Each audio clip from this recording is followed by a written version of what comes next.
Less than 12 hours after I exposed everything at my sister's wedding, my parents showed up at my door with a fake apology and a $50,000 bribe. They didn't want forgiveness. They wanted control. They wanted the evidence gone. But they didn't know. I tore that check up right in front of them. The doorbell rang at 7:15 p.m. on a rainy Thursday. I already knew who it was. Through the peephole, I saw both my parents standing there, dressed like they were going to a funeral. Mom in her navy blue coat, Dad in the black suit he only wore for important meetings. Mom was clutching a large white envelope.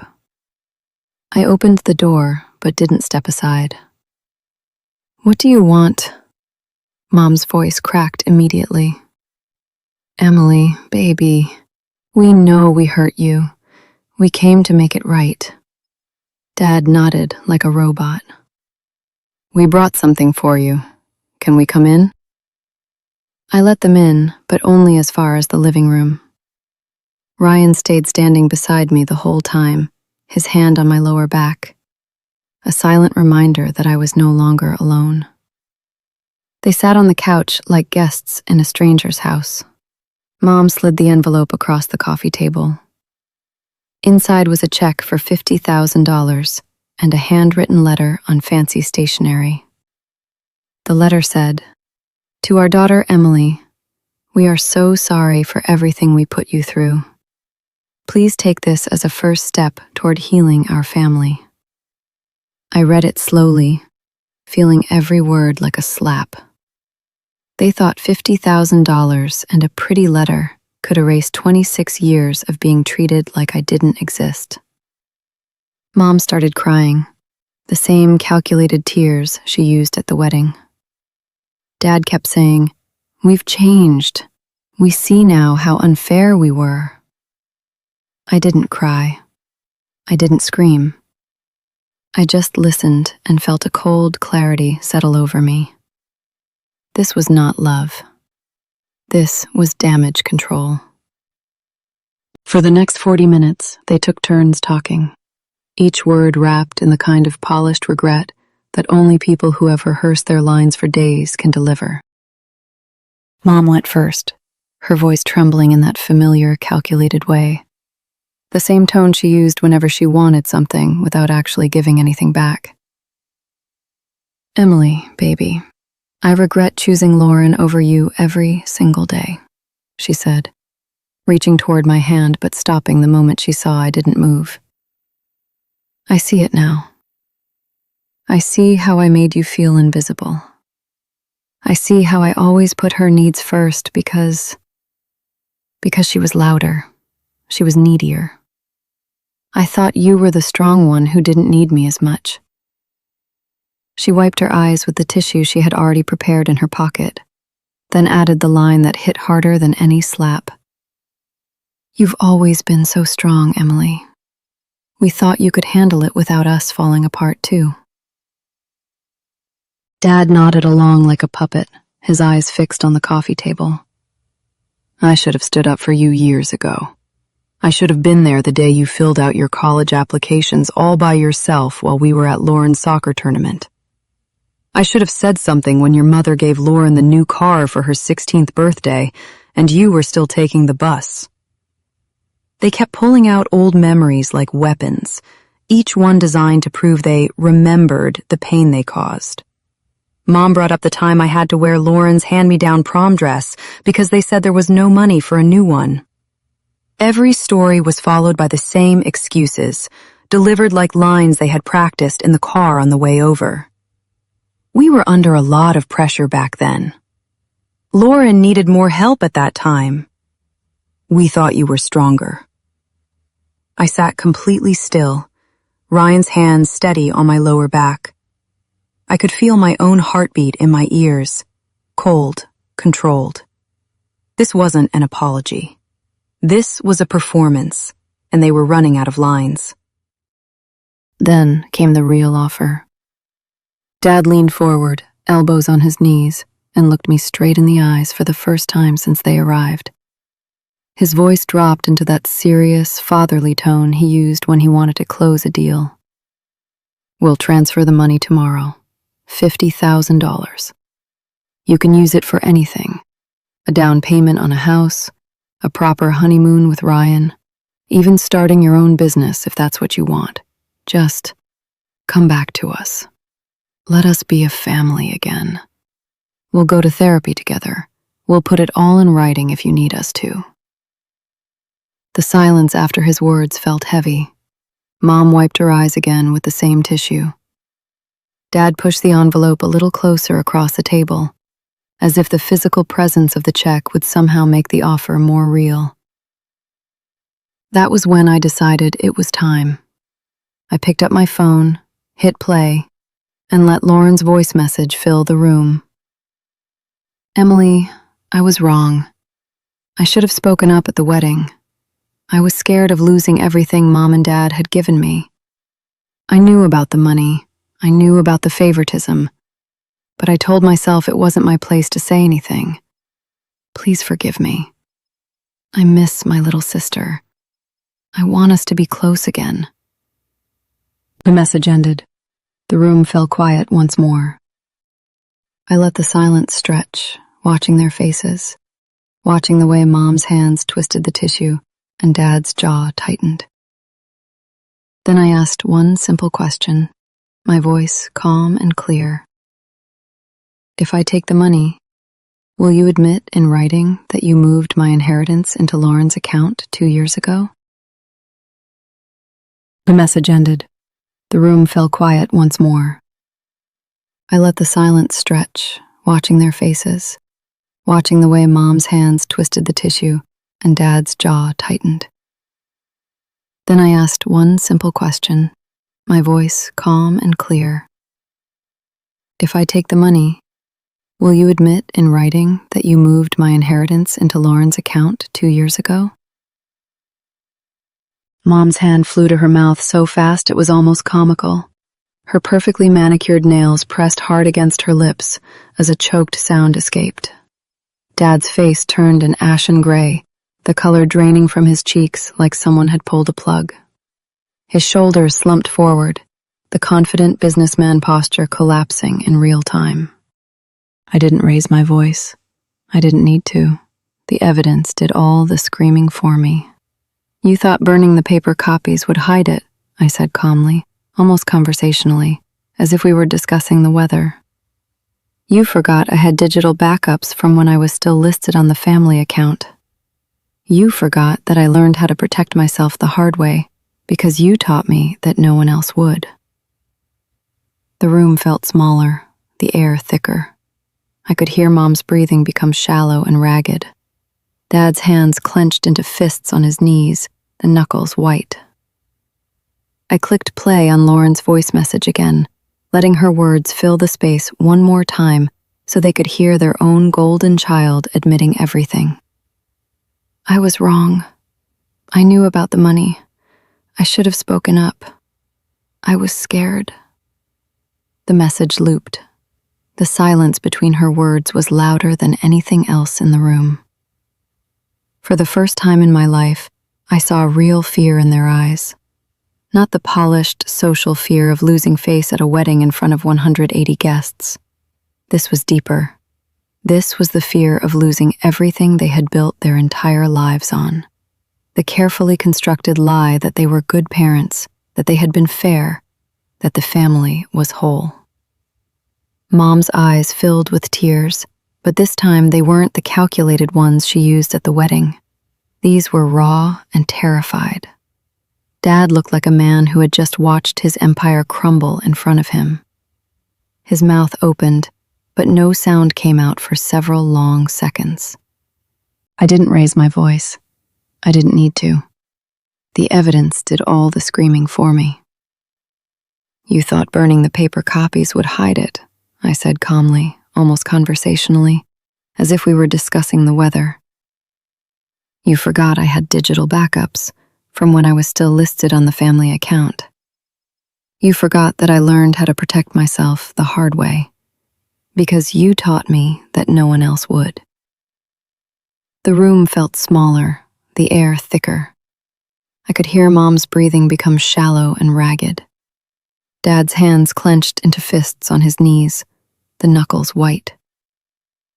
I clicked play on Lauren's voice message again, letting her words fill the space one more time so they could hear their own golden child admitting everything. I was wrong. I knew about the money. I should have spoken up. I was scared. The message looped. The silence between her words was louder than anything else in the room. For the first time in my life, I saw real fear in their eyes. Not the polished, social fear of losing face at a wedding in front of 180 guests. This was deeper. This was the fear of losing everything they had built their entire lives on. The carefully constructed lie that they were good parents, that they had been fair, that the family was whole. Mom's eyes filled with tears, but this time, they weren't the calculated ones she used at the wedding. These were raw and terrified. Dad looked like a man who had just watched his empire crumble in front of him. His mouth opened, but no sound came out for several long seconds. I let the silence stretch. I wanted them to feel every single second of it. Then I spoke again, my voice still calm, but now carrying the weight of 26 years of being invisible. You came here to buy the truth with $50,000. I'm giving it away for free. I picked up the $50,000 check from the coffee table, holding it between my thumb and forefinger, like it was something dirty I had just found on the floor. I picked up the $50,000 check from the coffee table, holding it between my thumb and forefinger, like it was something dirty I had just found on the floor. The paper felt cheap in my hands, almost weightless compared to the 26 years of weight they had placed on my shoulders. I looked at it for a long, deliberate second. The crisp black ink, the printed signature of my father, the number that was supposed to buy back my silence. Then, slowly, deliberately, I tore it down the middle. The sound of paper ripping echoed through the quiet living room like a crack of thunder. It wasn't loud, but it was final. I tore it again, and again, until the check was nothing but small white pieces scattered across the table like confetti from a funeral. I gathered the fragments and dropped them gently into my mother's open palm. "You can keep your money," I said, my voice low and steady, each word carved from ice. "I don't want anything from you anymore. Not a single dollar. Not a single apology. Not even the illusion of a family." Mom stared at the torn pieces in her hand as if they were burning her skin. Her fingers trembled. Dad's face had gone completely blank. The kind of empty look people get when they realize the game is truly over. Without another word, I reached for my laptop again. The email I had written days earlier, the one I had prepared while they were still scrambling after the wedding, was already sitting in my drafts, ready and waiting. The subject line was simple and devastating. Final evidence. Please distribute to all family members. Attached were every document, every bank transfer, every email, proving they had moved my inheritance into Lauren's account 2 years ago. I hovered my finger over the send button for just a moment, letting them see what was coming. Then I pressed it. The whoosh sound of the email leaving my outbox was the loudest thing in the room. Within 30 minutes, the family group chat, the same one they had used to coordinate their lies for years, exploded. Cousins I hadn't spoken to in years started messaging me privately, their texts flooding in one after another. "Emily, I had no idea it was this bad. We thought you were just being dramatic. I'm so sorry we never saw it."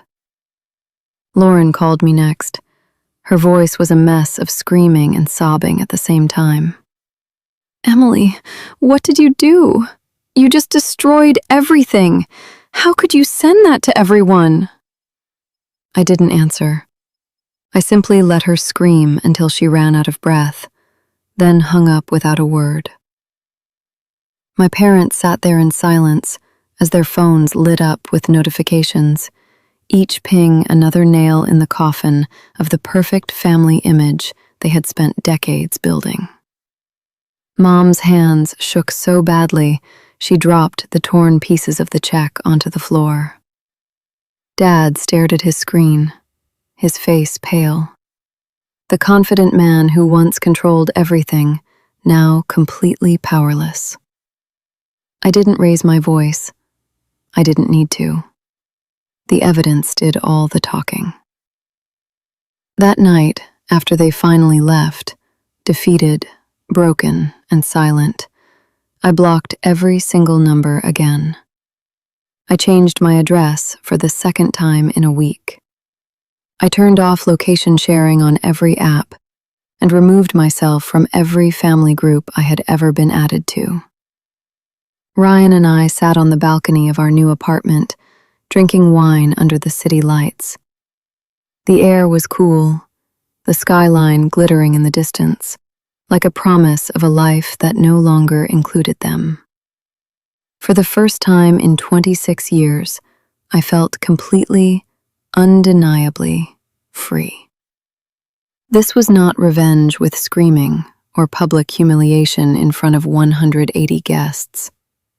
This was something quieter, colder, and far more permanent. The deliberate, calculated removal of myself from their lives, while the truth spread like wildfire through every corner of the family they had tried so hard to control. They had chosen money and lies. I chose the truth and myself. And this time, there was no going back. Silence is their weapon. Truth is mine. I stood on the balcony that night, the cool night air brushing against my skin, carrying with it the distant hum of the city below. The wineglass in my hand felt solid, real, a small anchor in a world that had finally stopped spinning around other people's lies. For the first time in 26 years, the weight that had pressed on my chest since I was a child was gone. Not lifted gently, but shattered, piece by piece, by my own hands. If your family ever tried to buy your silence with money, fake apologies, or promises of, "We've changed," comment "bought" below. You are not alone. I read every single comment. Thousands of people watching this right now have felt exactly what I felt. The invisible child, the one who was told she was strong enough to endure, while the golden child received everything. The one who watched her inheritance quietly moved into someone else's account. The one who was gaslit at her own wedding. The one who was offered $50,000 to forget 26 years of erasure. You are not alone. Start today with the same 3 steps I used, the ones that finally set me free. 1. Gather every single piece of evidence, every bank statement, every email, every Venmo receipt, every digital backup. Do it quietly, methodically, because they will try to gaslight you the moment they feel threatened. 2. Speak your truth in a safe space, whether that's a private group, a public story, or a microphone at a wedding reception. The moment you say it out loud, the power shifts. 3. Build unbreakable boundaries. Block the numbers, change the address, turn off location sharing, and protect your peace like it is the most precious thing you own. Because it is. I sat there on the balcony, Ryan's arm around my shoulders, the city lights twinkling like distant stars, and I realized something profound. Revenge isn't always loud. Sometimes it is the quietest, coldest decision you will ever make. The decision to remove yourself completely from the people who tried to erase you, while the truth you released continues to burn through their carefully constructed lies. If you love betrayal stories, revenge stories, and toxic family stories with even darker twists and deeper pain, hit subscribe right now and turn on notifications. Every week, I bring you real stories told from the inside. No sugarcoating, no filter, no distant narration. Just the brutal, honest truth of what happens when the invisible child finally stands up. Don't miss part 3 of the Wedding Favoritism trilogy. Next week, I'll tell you how the entire extended family tried to turn against me after the final evidence dropped. How cousins I hadn't spoken to in years suddenly became their messengers. How they tried to paint me as the villain, the ungrateful daughter, the one who destroyed the family. And how I ended it once and for all with the one move they never expected. A move so final, so complete, that even the golden child understood there was no coming back. Thank you for staying until the very end. The truth is always worth more than silence. Remember this: you deserve to be heard. You deserve to stand up. You deserve a life that is no longer defined by the people who once tried to erase you. And when you finally choose yourself, the freedom you feel, it is worth every single tear, every single scar, every single year you spent in the shadows. This is Chloe.